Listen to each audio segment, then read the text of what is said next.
Bem-vindo ao podcast Inovação na Veia. Eu sou Mariela Parolini e estarei com você nessa jornada que conecta boas conversas, pessoas interessantes e temas importantíssimos sobre o ecossistema de inovação e tecnologia. Vamos lá, pega o seu café e vem comigo. Tenho certeza que você vai gostar do assunto de hoje.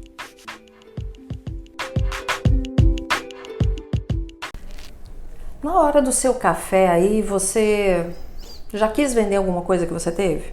Ou você pensa assim, eu não tenho a menor noção de como que faz para vender. Infelizmente, isso acontece também com algumas startups que criam soluções sensacionais, são os empreendedores apaixonados pelo negócio, mas a venda, como que ela está acontecendo? Então, para falar sobre essa perspectiva de quem investe em startup, mas tem toda a expertise de vendas, está aqui para conversar com a gente o Mikhail Sestari. Mikhail, obrigada por estar aqui no Inovação na Veia. Por favor, se apresente e conte um pouco da sua trajetória. Legal, Mariela, obrigado pelo convite, prazer estar aqui com você.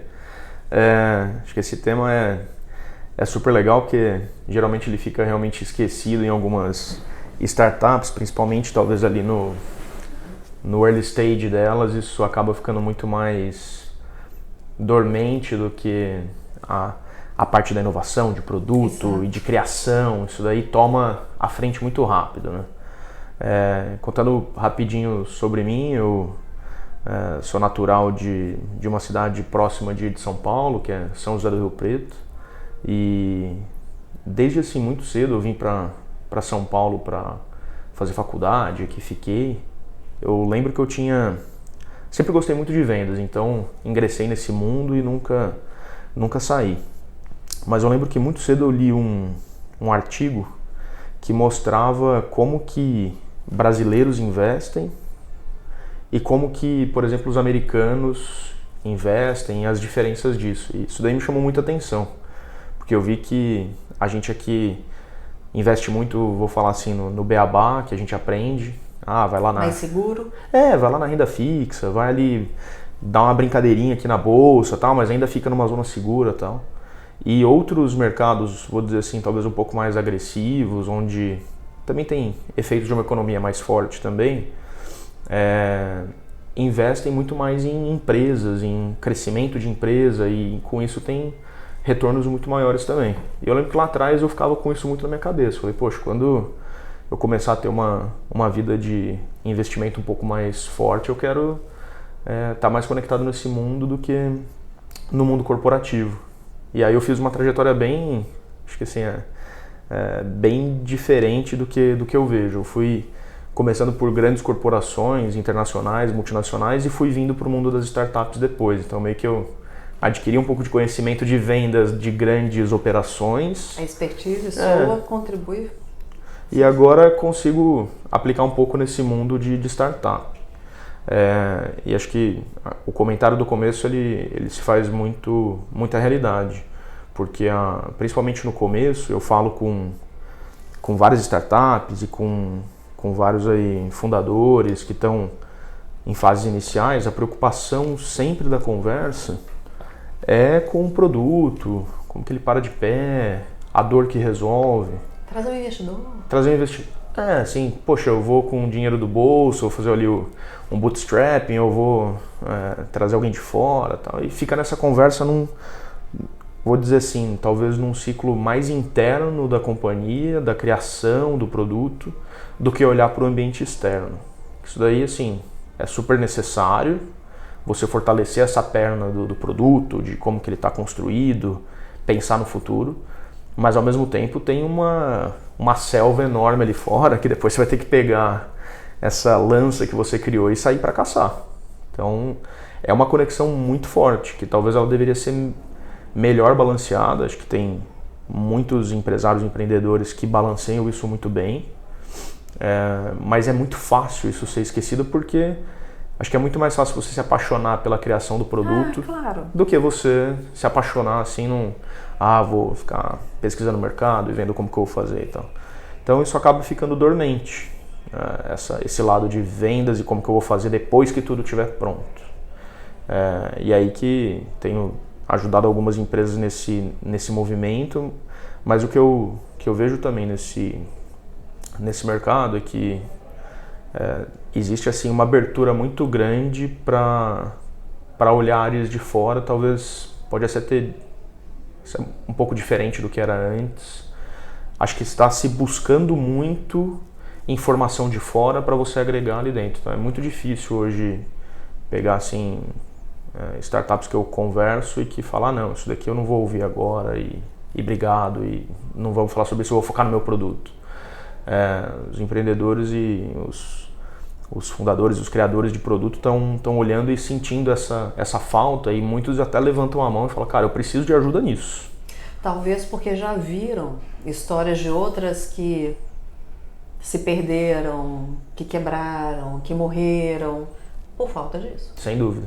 Aí falou, peraí, deixa eu ficar mais atento a isso e buscar logo alguém que possa fazer algo por mim, ou que pelo menos me oriente no que eu devo fazer. Sem dúvida. Tem uma fala super legal um influenciador aí, um escritor americano que eu sigo, é o Simon Sinek. Nossa, amo. Ele é muito bom, assim, ele fala umas coisas super legais.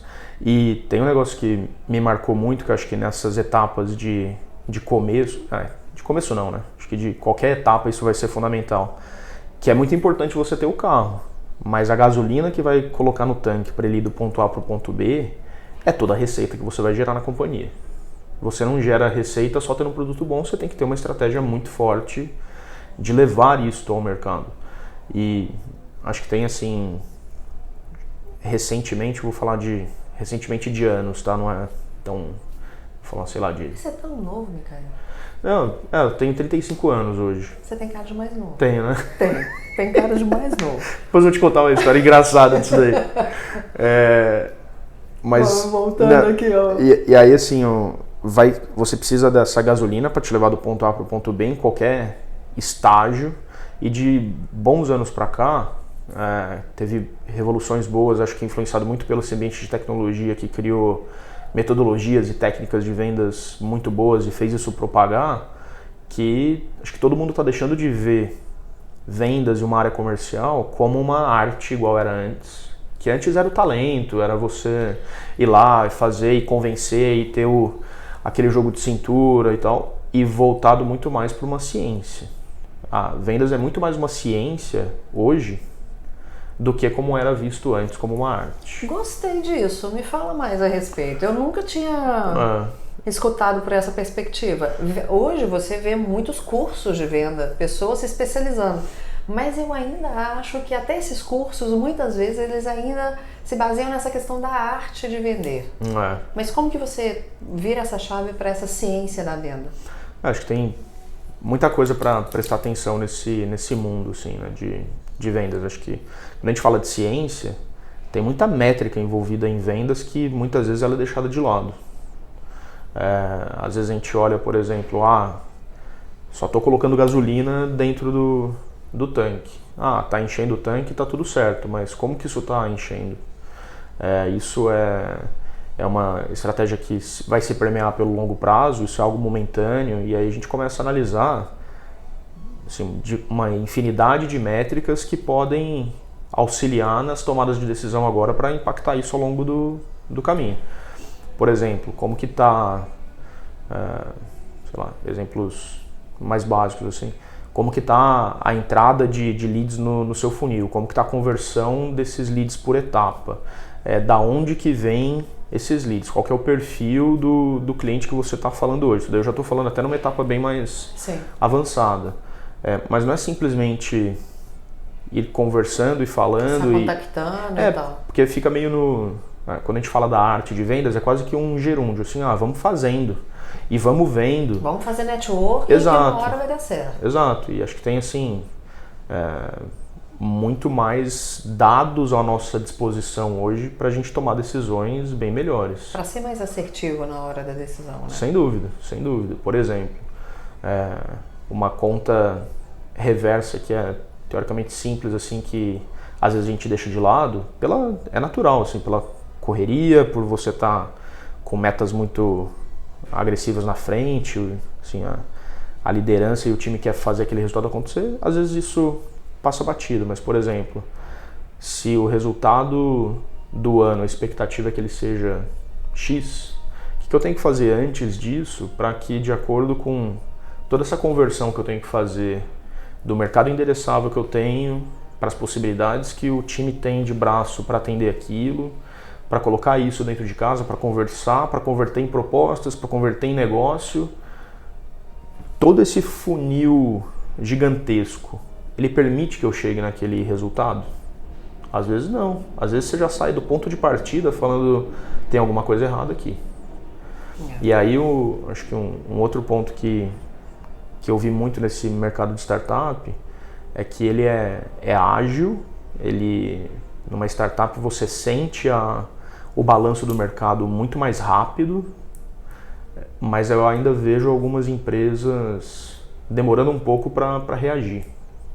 Então, por exemplo, algo não está dando certo no meio do caminho, muitas ainda continuam batendo a tecla e vamos nessa estratégia até, enfim, talvez um apego na estratégia, aquele apego quase emocional na montagem da estratégia, de você se desapegar e falar, cara, peraí, não está dando certo.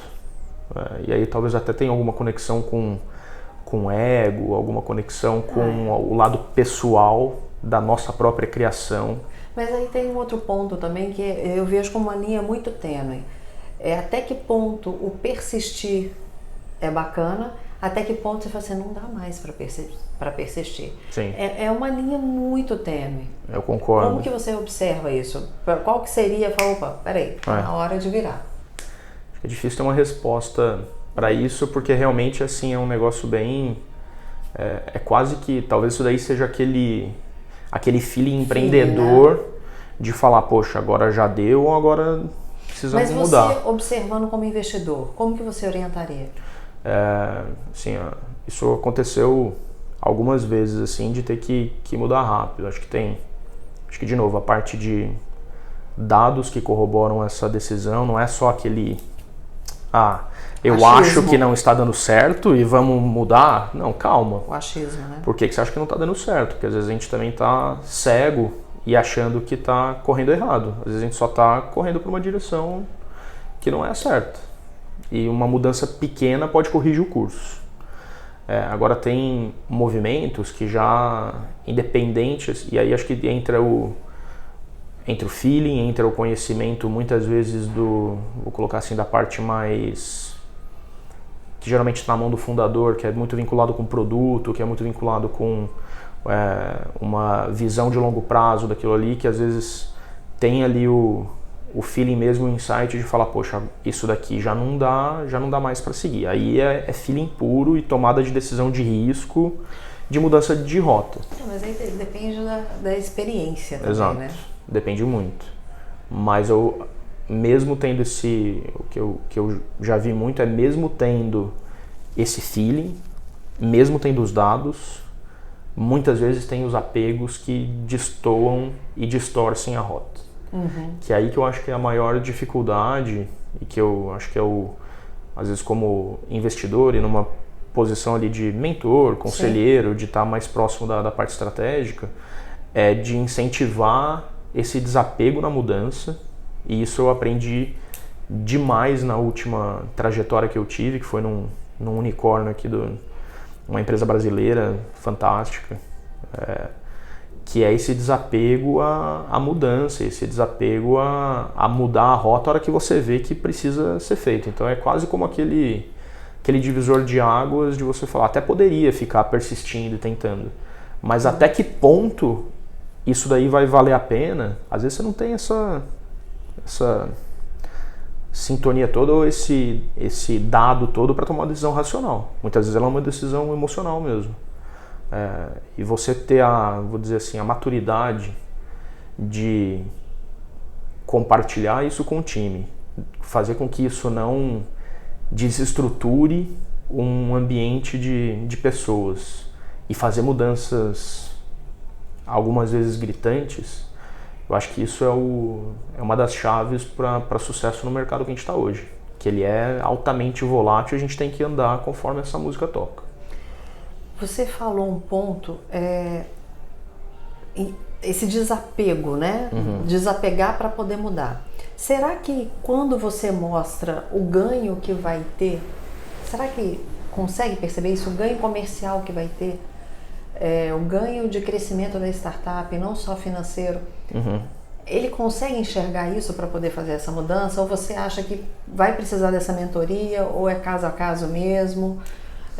Como que você tem percebido isso aí nas startups? Eu acho que sim, tem o caso a caso, mas talvez dá pra gente generalizar um pouco, no sentido de que saber o retorno daquele caminho que você está trilhando, ele é muito importante. Ao mesmo tempo que vendas é uma ciência em muitos casos, ela ainda assim não é uma ciência previsível de... como que eu vou falar isso? Ela até é previsível de um resultado futuro, mas ela talvez não seja... mas talvez você não consiga fazer tanto aquela previsão de numerologia, astrologia e cosmos, né? Para fazer com que os planetas se alinhem e as coisas aconteçam. Então, assim, você consegue prever bastante coisa com o que você vai fazer agora e como que isso impacta depois, mas ainda assim não é cartesiano. Tem, como que eu vou colocar? Tem impactos que você não controla, que eles são exógenos completamente à tua operação. Então, assim, saber onde que você está indo e qual que é o ganho que você vai pegar com aquilo é importante, mas muitas vezes você vai vendo no meio do caminho que aquilo ali é algo que ou está mais distante do que você achava. Eu costumo dizer o seguinte, Micael, se a gente dividir em 3 partes, um terço é responsabilidade minha, eu tenho que fazer aquele 1/3 bem feito. O outro 1/3 é responsabilidade sua, né? Do outro com que eu estou relacionando. E o outro 1/3 não faz parte das circunstâncias. 2/3 eu não controlo, mas 1/3 eu controlo. Desse 1/3 que eu controlo, eu tenho que fazer bem feito. Sem dúvida, sem dúvida. Porque se esse 1/3 não for ajustado, a influência desses 2/3 vai ser enorme. E eu posso influenciar com mesmo o meu 1/3, eu posso ter influência nesses 2/3. Sim. Vai depender. Concordo demais. E aí que eu digo que assim, grande parte dessa movimentação pessoal que eu fiz de corporativo para startup foi muito guiado por essa velocidade de mudança e de transitar essas variações de mercado, essas pivotagens de rota que são muito mais latentes num mundo onde você tem maior maleabilidade para essas manobras, né? Então, assim, eu vejo que isso acontece muito no mercado, mas, por exemplo, imagina um planejamento estratégico de uma companhia, você está olhando ali para 3 anos, fazendo ali uma escadinha de, retorno, onde que está indo, essa rota aqui vai ser assim, assim, assado, a gente vai por esse caminho, com esse desenvolvimento de produto, atacando esse mercado, com esse time, tá tudo bem construidinho, a base. No meio do caminho, se isso daí já não estiver acontecendo, é essa etapa que para mim vou dizer que é o abismo. Tem até uma teoria que é cruzando o abismo, que muitas startups acabam morrendo num determinado período, que fala um pouco sobre tudo isso que a gente está falando aqui. Eu acho que são nesses momentos que tem essa necessidade, e aí o peso é muito grande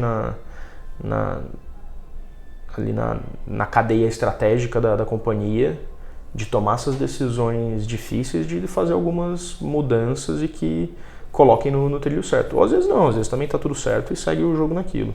Mas mesmo assim, um ajuste sempre é necessário. Sempre é necessário. Nunca está tão bom que não vai precisar de nada. Isso é uma das coisas que, assim, no dia a dia com uma startup que hoje eu faço, é uma das coisas que eu mais olho. Até para me aproximar de uma startup, é quão propenso estão as pessoas, fundadores e o time da alta liderança ali de fazer esse ajuste caso necessário e ter essa maturidade de não ter esse apego tão pessoal, porque no fundo a gente sempre tem, de caso precisar mudar alguma coisa, falar, cara, tudo bem, beleza, vamos mudar. E tá tudo certo. vamos para outro caminho e tirar o melhor desse outro caminho também. Acho que isso daí é um divisor de águas gigantesco hoje em dia. É porque se você mostra o porquê mudar o caminho, porquê mudar a rota, justifica, aí fica mais fácil, né? Uhum. A gente vai fazer uma pausa, Micael, porque você com esse olhar de vendas e com essa perspectiva também de investidor e mentor, eu queria que você me falasse o que te chama atenção no pitch. Tá bom. Tá? Só um instante que a gente volta.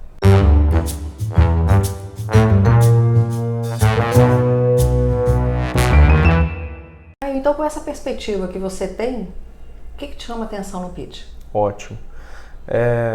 Acho que uma das primeiras coisas que eu meio que faço uma escadinha mental aqui de quando eu estou vendo um pitch de uma startup. A primeira coisa é como que ela foi estruturada para chegar naquele momento daquele pitch ali. Então, conquistou XYZ através desses movimentos, desse modelo, dessa estratégia. Isso daí é onde eu olho bastante para entender como que foi a construção ou as estratégias recentes para aquelas conquistas que estão sendo, vou colocar assim, vendidas naquele momento. E aí a gente acaba gastando um tempo de discussão em cima disso e faz uma rodada grande de perguntas para validar essa questão. Um outro ponto que eu olho bastante é a perenidade disso, porque no fundo é uma aposta que está todo mundo fazendo. Então, assim, quão apostável é esse risco ao longo do tempo, porque é um investimento de mais longo prazo. Então, assim, poxa, eu enxergo isso daqui a 5 anos com o mercado que tem, com o que está sendo construído, isso minimamente dá certo? Beleza, validou esse ponto. E aí onde eu gasto, talvez eu falaria assim, seria 30% no primeiro bloco que eu gasto de tempo, 30% nesse e 40%, ou talvez eu use até mais, 25, 25, 50, para analisar muito no caso, o fundador ou o principal executivo ali o empreendedor. Isso ali é onde eu mais gasto tempo investigando para entender qual que é a correlação dessa pessoa com o negócio, para entender o que ela já fez no passado, quais são as motivações e como que ela reage. Porque assim, no fundo, são relações entre pessoas que vão trazer algum resultado para algum CNPJ e que vai fazer isso acontecer de uma forma diferente. Então, gasto muito tempo com isso, rodadas posteriores com outros membros da empresa. Então, assim, é uma navegação que para mim essa é a parte que fala mais alto. As pessoas são o ponto assim que mais chama atenção. Sempre olhei isso em todo ambiente, tanto na minha atuação corporativa, onde eu sou o empregado, como também no lado de investidor. Eu sempre olhei muito para esse lado de pessoas, porque para mim é ali que está o grande insight para as coisas acontecerem. Se eu não me engano, acho que foi no seu LinkedIn mesmo, que estava nos comentários, né, das pessoas te recomendando, que falam muito isso a seu respeito. Legal. Né, não é? No seu mesmo? É isso mesmo. Como que você é carismático, como que você trata as pessoas, e aí você corrobora isso. A maneira como você age é a maneira que também você observa, claro. Exatamente. Que você observa isso nos outros. Mas me fala, já que você presta tanta atenção nesse comportamento do empreendedor no pitch, o que mais te chama atenção ali? Do empreendedor, especificamente. Acho que tem esse ponto que a gente estava falando aqui de como que reage a mudanças. Isso daí é muito importante para mim, porque a gente sabe muito bem que nesse mundo de startup o que mais vai acontecer é mudança. Se não for uma pessoa propensa a isso, pode ser um produto fabuloso, pode ter um mercado endereçável fantástico, um time que está sendo estruturado e, poxa, não enxergo dando certo, porque a figura central, quem está ali no mastro, vai querer ir de cara no iceberg porque não vai querer mudar a rota. Isso para mim fala muito alto e eu olho muito isso. E, por exemplo, já tem startups que eu vi num estágio muito mais avançado, assim, que está voando em termos de receita recorrente, mercado que eu não entrei. E tem startups que é o completo oposto, que estava no PPT, mas eu enxergava um movimento muito diferente em quem estava querendo fazer daquilo algo muito maior. Então eu olho muito para isso, muito, muito, muito. E se você puder, para a gente encerrar esse episódio, se você puder deixar uma dica para o empreendedor a esse respeito, que dica que você deixa? Uma orientação? Não sei se dica ou orientação. Né? Legal. Acho que o principal ponto que eu falaria é ouça muito quem está em volta. Um negócio que eu lia há um bom tempo atrás também que me marcou demais, não lembro a fonte, eu não lembro o contexto, faz realmente muito tempo, que fez uma correlação com várias pessoas de sucesso no mundo. Então pegaram pessoas do esporte, da política, mundo corporativo, assim, completamente diferentes uma da outra. E tentaram achar uma linha que era comum em todo mundo. E a linha que era comum era que são pessoas que se envolviam com tudo, independente do nível, independente do retorno. Se envolver, que eu falo, se envolver com evento, com curso, com café com um amigo, com uma viagem, com pessoas envolvidas. Então, assim, a dica que eu deixo, se envolva, porque nisso é num papo desse que surge um insight relevante, que você conhece uma pessoa que pode se juntar na companhia, que pode mudar as coisas, enfim. Acho que esse é o principal que eu deixaria nessa conversa. É interessante quando você fala isso, porque é estar presente. Isso aí. Não é só aquele... Porque é chato quando você tem aquela sensação assim, é só interesse. É só interesse momentâneo, é só interesse...